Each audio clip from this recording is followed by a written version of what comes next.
Good morning dear students, welcome back again. Right, आज हम लोग हमारे नेक्स्ट टॉपिक को लेने वाले हैं। हालांकि टॉपिक जो है वो पुराना वाला ही आप लोगों को कंटिन्यू कर रहे हैं हम लोग कि सेल मेम्ब्रेन के बारे में। लेकिन काफ़ी बच्चों की क्वेरीज आई थी कि सर आप लोग एक बार प्लांट और एनिमल सेल के बारे में डिफरेंस बताइए कि प्लांट और एनिमल सेल के अंदर क्या डिफरेंस होता है दोनों के अंदर, क्योंकि जनरली हम लोग 9th क्लास के अंदर पढ़ चुके हैं। ठीक है, दोनों ही एग्जाम्पल है किसके, यूकैरियोटिक सेल्स के। ओके, दोनों एग्जाम्पल्स किसके बेटा, यूकैरियोटिक सेल्स के। और हम लोग प्लांट और एनिमल सेल्स के बारे में पढ़ चुके हैं। क्लियर है? तो अब हम लोगों को करना क्या है वो आप लोग सुनिएगा। हम लोगों को जेन्युइनली अगर हम लोग बात करें तो प्लांट और एनिमल सेल के बारे में हम लोग पढ़ चुके हैं, लेकिन एग्जैक्टली अगर मैं बात करूं आप लोगों से तो उसमें डिफरेंस क्या है बच्चे जनरेट नहीं कर पाते हैं। डिफरेंस क्या है बच्चे उसके अंदर जनरेट नहीं कर पाते हैं। तो अगर मैं बात करूं प्लांट और एनिमल सेल्स की बेटा, दोनों हम लोगों को पता है कि दोनों के दोनों सेल्स किसके एग्जाम्पल है, आप लोगों के यूकैरियोटिक के एग्जाम्पल है। ठीक है ना। अब यूकैरियोटिक के एग्जाम्पल है तो सबसे पहली बात कि यूकैरियोटिक के अंदर क्या होगा, सेल मेम्ब्रेन होगी। ठीक है, और आप लोगों का न्यूक्लियर मेम्ब्रेन होगा। इन शॉर्ट में अगर हम लोग बात करूं, दोबारा मैं रिपीट कर रहा हूं कि यूकैरियोटिक सेल्स वो सेल्स होती हैं जिनके पास वेल डिफाइंड सेल का ऑर्गेनाइजेशन या फिर कंपार्टमेंटलाइजेशन होता है। आप लोगों को अगर याद हो तो कल वाली वीडियो के अंदर मैंने आपको बताया था, कल और परसों वाले के अंदर, कि सेल में कंपार्टमेंटलाइजेशन होता है। अब कंपार्टमेंटलाइजेशन आप लोग देख सकते हो बेटा दोनों के अंदर। ठीक है, सबसे पहली बात दोनों के अंदर आप लोग देख सकते हो कि अलग अलग ऑर्गन है जो सेल्स के, वो अलग अलग जगह सिचुएटेड है, उनकी अलग अलग स्पेस है। ऐसा नहीं कि प्रोकैरियोटिक में जो ये डीएनए है कहीं भी लिखा हुआ है पूरे साइटोप्लाज्म के अंदर, ये नहीं है। ठीक है, सेम एज यूजुअल इसके अंदर है, सेम ऐसा कैसा किसमें है, इसके अंदर है। तो अगर हम लोग बात करें कि दोनों में डिफरेंस है तो डिफरेंस किस तरीके से जनरेट कर सकते हैं। ठीक है सर, दोनों यूकैरियोटिक सेल है लेकिन आप फिर भी डिफरेंस बता रहे हो, तो बताओ किस तरीके से। क्लियर है? तो सबसे पहला डिफरेंस आता है बेटा प्लांट सेल और एनिमल सेल का साइज का। किसका आता है? साइज का। कि प्लांट सेल जो वो साइज में लार्ज होती है। क्यों? क्योंकि प्लांट की बॉडी ऑब्वियसली बात है साइज में लार्ज है। क्लियर है? देन एनिमल सेल जो है बेटा वो साइज में क्या है, स्मॉल है। पहली बात। सेकेंड थिंग इज देयर कि प्लांट सेल जो है that is surrounded by outer rigid, यहां पर मैं एक वर्ड बोल रहा हूं रिजिड, कठोर। ठीक है, rigid covering that is named as cell wall. आई बात समझ में? That is named as cell wall. ये आप लोगों का इंग्लिश मीडियम वाले बच्चों के लिए, हालांकि हिंदी मीडियम वाले बच्चों के लिए भी है, लेकिन उसमें केवल बस ये लेबलिंग वगैरह जो है वो हिंदी में आ जाती है। ओके, तो क्या है कि the plant cell has been covered by a rigid layer that is named as cell wall. Okay, what is the advantage of cell wall? Cell wall generally provide the protection. हमें पता है cell wall क्या देती है, protection देती है। ठीक है, second thing is provide cell shape, cell को शेप देती है। Third thing is important thing है बेटा, it is a dead organ of plant. किसी भी सेल का डेड ऑर्गन होता है बेटा उसकी सेल वॉल, मरा हुआ है, कोई जिंदा नहीं है। फोर्थ थिंग इज क्या करती है ये, इसका ओपन मटेरियल होता है, यानी कि मटेरियल के ट्रांसपोर्ट के अंदर भी हेल्प करती है। क्लियर है? हालांकि डिटेल के अंदर आप लोगों के नेक्स्ट वीडियोस में आते जाएंगे। क्लियर है? देन पहला डिफरेंस तो आता है, but whenever we are just talking about the animal cell, अगर हम लोग एनिमल सेल की बात करें, then animal cell doesn't have the cell wall. That means the first character is that plant cell contain a cell wall. First difference है, right? And ठीक है, second next one is that animal cell doesn't have the cell wall. Animal cell के पास में क्या है, cell wall नहीं है। आप लोग तो केवल क्या कीजिएगा, डायग्राम्स को देखिएगा। डायग्राम्स बेटा अगर आप लोग इस तरीके से बनाएंगे तो आपका वे ऑफ प्रेजेंटेशन जो है बहुत ही अच्छा जाएगा। वे ऑफ प्रेजेंटेशन क्या है, बहुत ही अच्छा जाएगा। क्लियर है ना? Okay, second one is that कि प्लांट सेल के अंदर ऐसी क्या खास बात है जो एनिमल सेल में नहीं है। तो प्लांट सेल के अंदर दूसरी मेन बात होती है बेटा कि cell wall contain a second layer that is named as cell membrane. ठीक है, which is enclosed by the cell wall. Cell membrane जो है वो सेल वॉल के अंदर की तरफ होती है। ठीक है ना? व्हाइल जबकि in animal cell the cell membrane is generally act as an outer layer. Okay, clear है? दूसरी बात, ठीक है, ये सेल मेम्ब्रेन दोनों में है, ये सेल मेम्ब्रेन किस में है, दोनों में है। लेकिन एनिमल सेल के अंदर क्या है, ये एक आउटर मेम्ब्रेन है। क्या है? Outer membrane. याद रखिएगा, मैं आपको की पॉइंट बता रहा हूं। इफ और बट वाला सिस्टम जो की पॉइंट है, कई बार क्वेश्चन निकाल के आते हैं लोग। ठीक है, फिर बात करते हैं थर्ड डिफरेंस के बारे में, ठीक है। साइटोप्लाज्म जो दोनों के अंदर होता है, न्यूक्लियस दोनों के अंदर होता है। अब सर न्यूक्लियस दोनों में मैं कर रहा हूं, न्यूक्लियस के बेस के ऊपर भी डिफरेंस है। भाई ऐसा क्या, ऐसा क्या? आप देखोगे कि सर न्यूक्लियस के बेस के ऊपर भी आप अगर डिफरेंस बता रहे हो तो क्या होगा? सर न्यूक्लियस के बेस के ऊपर अगर मैं डिफरेंस की बात करूं, देन सुनिएगा, सुनिएगा, then listen to me carefully, right, कि nucleus in the plant cell is situated या फिर slightly move toward the periphery. Main key point is that. चौथा अंतर मैंने आपको बताया, ठीक है।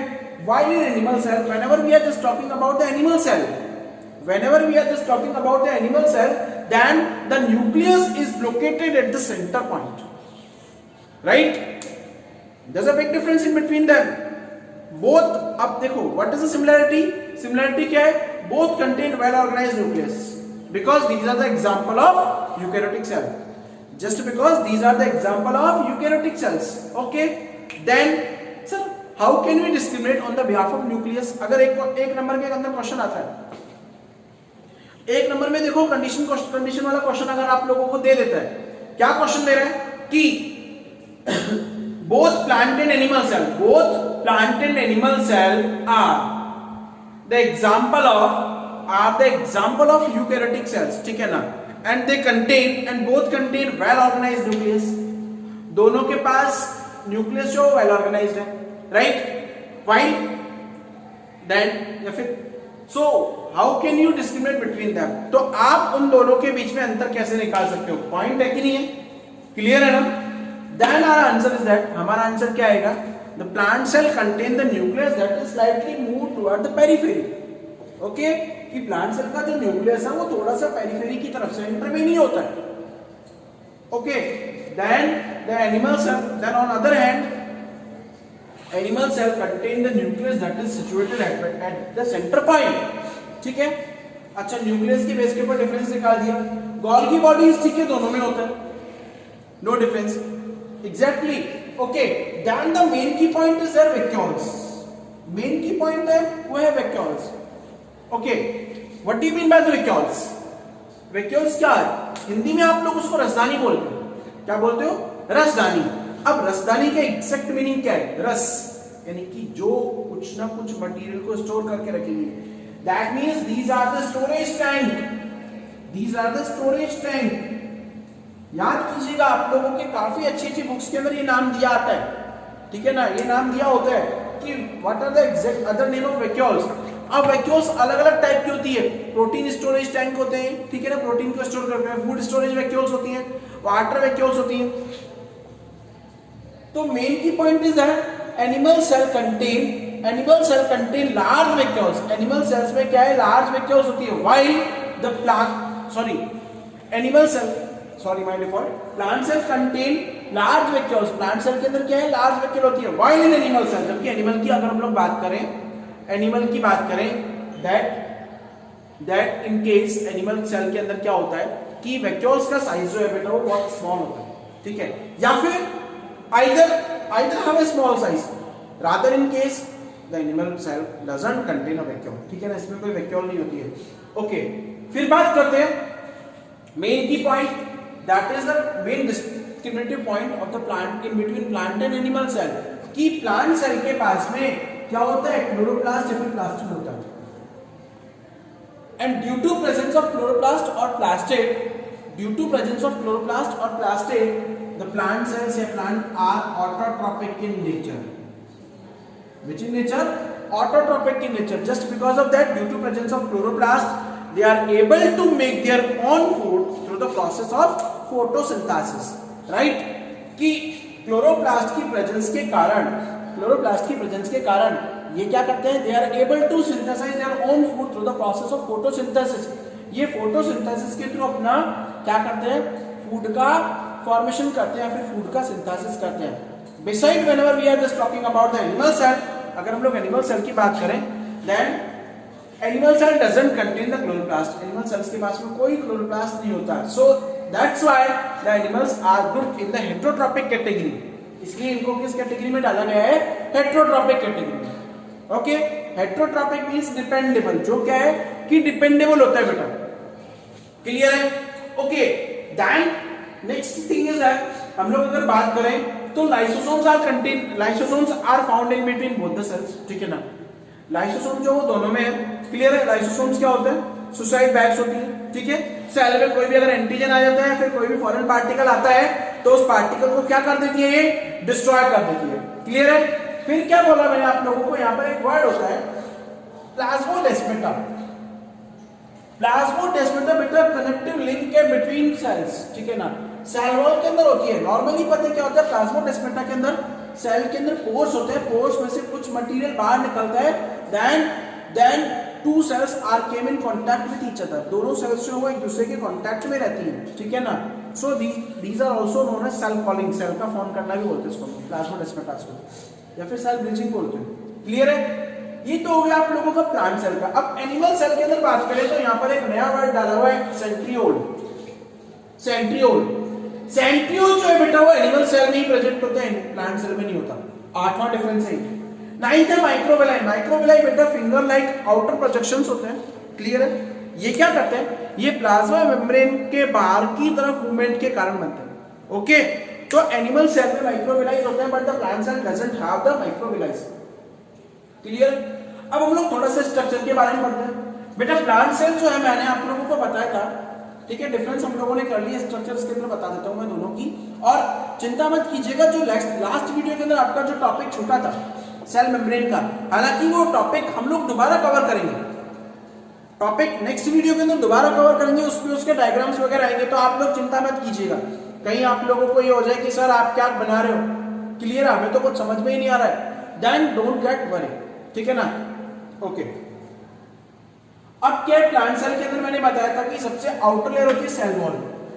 मैंने बोला था स्ट्रक्चर की अगर हम लोग बात करें तो बाहर से अंदर की तरफ जाइएगा, हमेशा आंखें बंद करके जाइएगा, कोई भी आपको रोकने टोकने वाला नहीं है, क्लियर है ना? तो आउटर सेल वॉल होती है। सेल वॉल क्या करती है? एक रिजिड लेयर है, हार्ड लेयर है, ठीक है ना? और डेड लेयर है, क्लियर है? ये क्या करती है? मटेरियल के ट्रांसपोर्ट का काम करती है, ओके? और सेल को शेप और प्रोटेक्शन या मैकेनिकल सपोर्ट देती है। सेल वॉल की इंटरनल लेयर होती है आपकी सेल मेम्ब्रेन, जिसे आप लोग प्लाज्मा मेम्ब्रेन भी बोलते हो, क्लियर है? प्लाज्मा मेम्ब्रेन का काम क्या है? जनरली ये इंटरनल ऑर्गन्स को सपोर्ट करती है, इंटरनल ऑर्गन्स को क्या करती है? सेव करके रखती है। देन प्लाज्मा मेम्ब्रेन की इंटरनल जो लिक्विड मटेरियल होता है उसको आप लोग साइटोप्लाज्म बोलते हो। Cytoplasm is a liquid material that contain entire cell organelles, okay? Then in that case, whenever we are just talking about the other cell organelles, then first one we are talking about the nucleus. Nucleus is the center of cell. Nucleus जो center होता है cell का, it is located in the plant cell at the periphery. ये periphery में located है, इनकी cell wall है cell membrane के पास में। Nuclear has been covered by the nuclear membrane, ठीक है? nuclear membrane से covered है।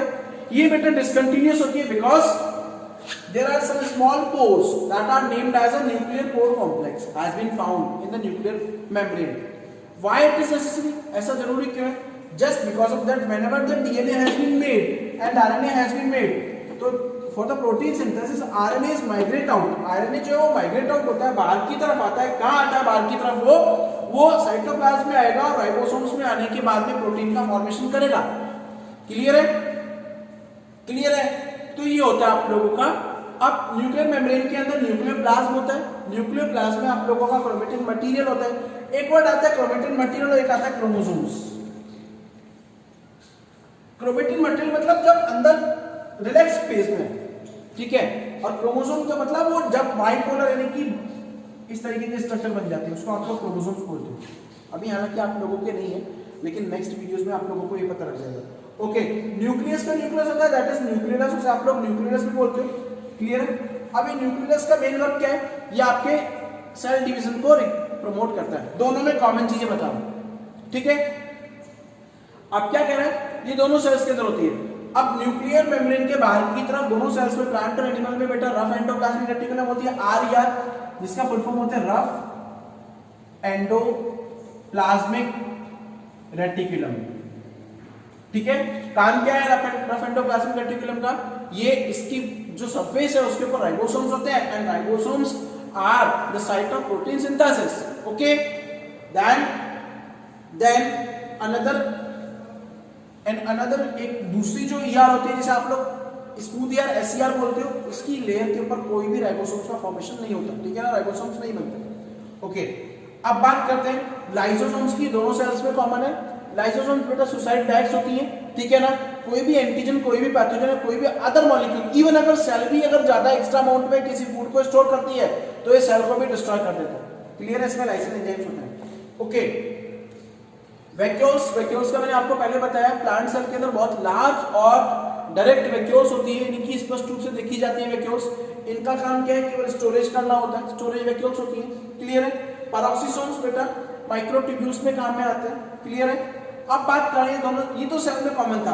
प्लांट सेल में मेन क्या है कि प्लांट सेल में क्लोरोप्लास्ट होता है जो कि फोटोसिंथेसिस में काम आता है, जबकि एनिमल सेल में क्या है, क्लोरोप्लास्ट की डेफिशिएंसी होती है। क्लियर है, क्लियर है। माइटोकॉन्ड्रिया से आप लोग सेल का पावर हाउस बोलते हो, डबल मेम्ब्रेन स्ट्रक्चर है, ये सब आप लोगों की डिटेल के अंदर आएंगे। ओके, देन वैक्यूल्स, मैंने आपको बताया वैक्यूल्स क्या एनिमल सेल में या तो ना के बराबर होगी या फिर बहुत छोटी होती है, ठीक है, तो ना नहीं होती है फिर छोटी होती है। एनिमल सेल में मेन क्या होता है डिफरेंस कि उसमें सेंट्रियोल होता है। सेंट्रियोल क्या है, सेल डिवीजन के टाइम पर स्पिंडल फाइबर्स का फॉर्मेशन करता है और पोल्स का फॉर्मेशन करता है। क्लियर है। लेकिन एनिमल सेल में दूसरा डिफरेंस क्या है, सेल वॉल एब्सेंट होती है, उसमें एक आउटर लेयर होती है आप लोगों की प्लाज्मा मेम्ब्रेन। क्लियर है, क्लियर है। अब क्या है, प्लाज्मा मेम्ब्रेन क्या है, थिन लेयर है, थिन लेयर है जो कि लिपिड और ग्लिसरॉल से बनी होती है। आप लोगों का लास्ट टॉपिक चल रहा था ये। क्लियर है ना। अब बात कर रहे हैं एनिमल सेल्स में और क्या होता है। एनिमल सेल्स में प्लाज्मा मेम्ब्रेन जो है बाहर की तरफ मूव करके माइक्रोविलाई का फॉर्मेशन करती है। Got it, got it. तो आज मैंने स्टूडेंट्स की डिमांड के ऊपर आज प्लांट और एनिमल सेल्स के बारे में बताया। हालांकि आप लोग बेटा कंफ्यूज मत होइएगा, लास्ट आपका टॉपिक चला था सेल मेम्ब्रेन, हम लोग नेक्स्ट वीडियो में सेल मेम्ब्रेन को ही कंप्लीट करेंगे। Okay, thank you.